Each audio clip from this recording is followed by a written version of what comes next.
Yes, sir.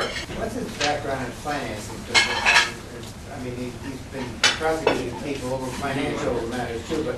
I think Chris's background, I think when you look for somebody to run for governor, I think you try to look at their attributes that they bring to the office. I think, for example, John Corzine has a phenomenal background in finance, and that's done a whole lot of nothing. Anything that's gone in the wrong direction. I mean, New Jersey was in a recession far before the national or global recession. If you look back to before the national recession, you look back to the numbers of 2007, 2006, Pennsylvania created 6 times more private sector jobs than New Jersey, New York, about 8 times more. Even Delaware, Connecticut, Massachusetts, everybody, Virginia, everybody in our region has created far more private sector jobs than we have. So I'll get back to your point about Chris in a sec, but if you look at John Corzine, who is this political, or this somebody who's supposed to be this great financial person, we get crushed by Ed Rendell in Pennsylvania all the time. He's a Democrat governor of Pennsylvania, Democrat governor in New Jersey.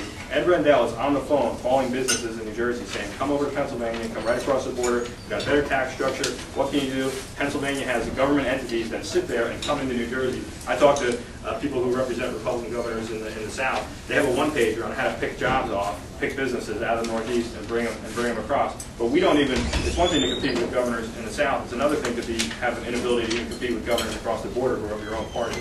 And John Corzine just doesn't dive into it the way he should. I mean, he could, but if you look at our climate, we're the 50th worst in the country, 50th in the country in terms of our small business survival rate and our small business tax climate. We've got the most progressive income tax in the country. If you're looking to start a business or you're looking to keep a business, this is just not the place to be. But John Corzine, you can understand that. But I think with Chris, what you look at is somebody who's willing to make tough decisions. I think John Corzine in many ways probably understands what needs to be done. But he's got very powerful Democrat constituencies that he doesn't want to offend, whether it's some of the state workers unions, wherever they are. He doesn't want to make some of those tough decisions, cutting taxes, making some of the tough decisions that may not be beneficial to you. I think Chris is somebody who is, willing to make tough decisions. I tell that story about Jim Treffinger earlier, just because I am sure that is a tough decision to have to make.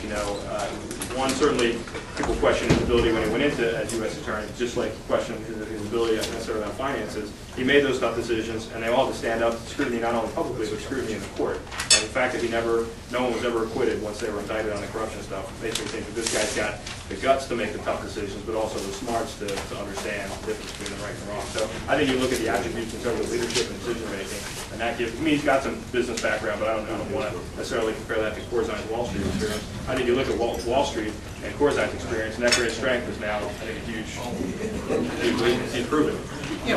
Forbes magazine says Passaic County is the highest tax county in the United States of America in this month's issue.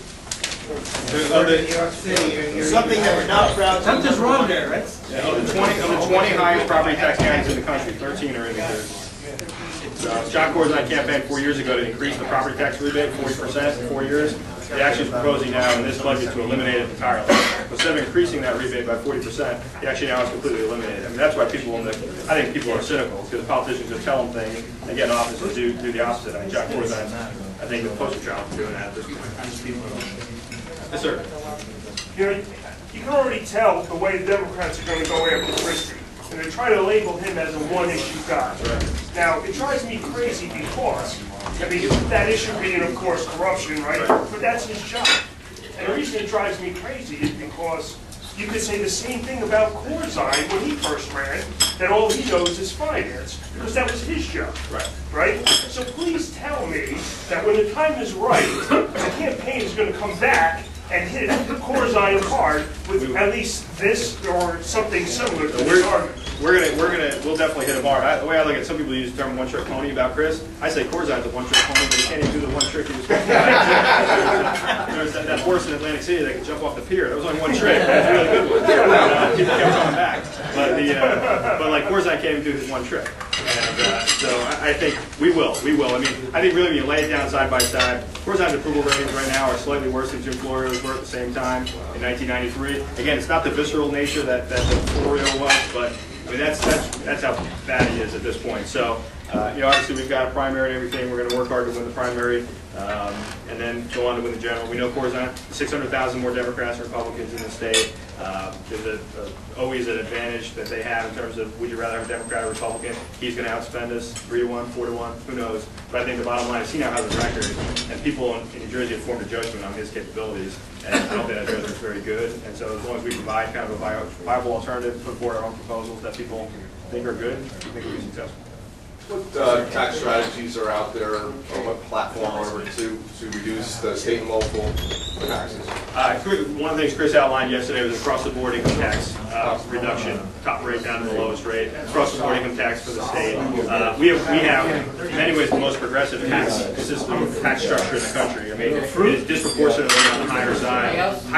High-income earners pay a huge amount of our taxes. And when Wall Street takes a hit like it has, when you drive high-wage earners out of the state,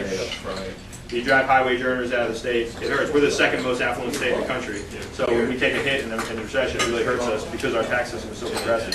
So it's across-the-board tax cut he's talked about. Also a number of specific business tax cuts, like the S Corp is a double taxation right now, eliminating that. Anybody who's a small business owner who produces jobs would get an additional tax cut. Local real estate taxes. Local real estate taxes.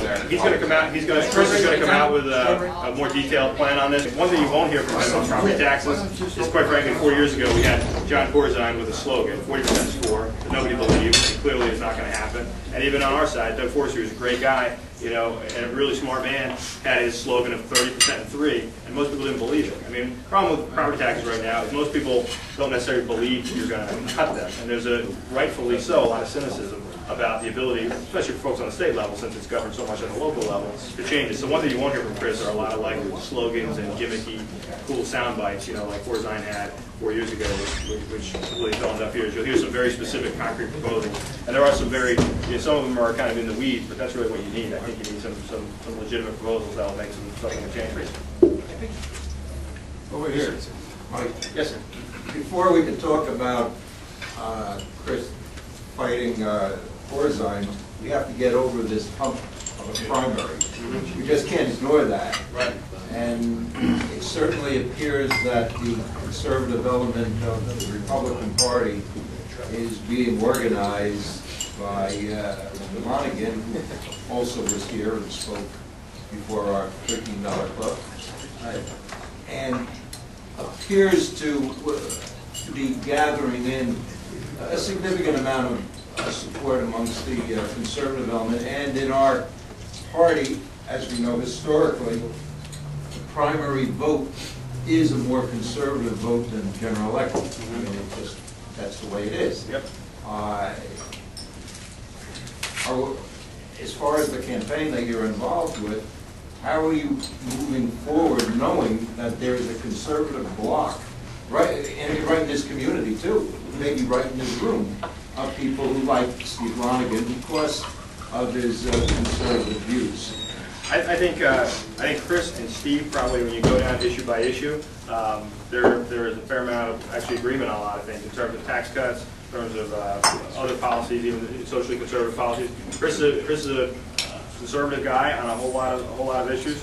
I know Steve is trying to consolidate the conservative base. I don't think he's doing it, perhaps as well as some other people think he's doing it. And we had our first county convention last weekend in Union County. 400 people voted. He got 20% of the vote. So there is an element of support that he's going to get, but Chris got 75% of the vote in that election.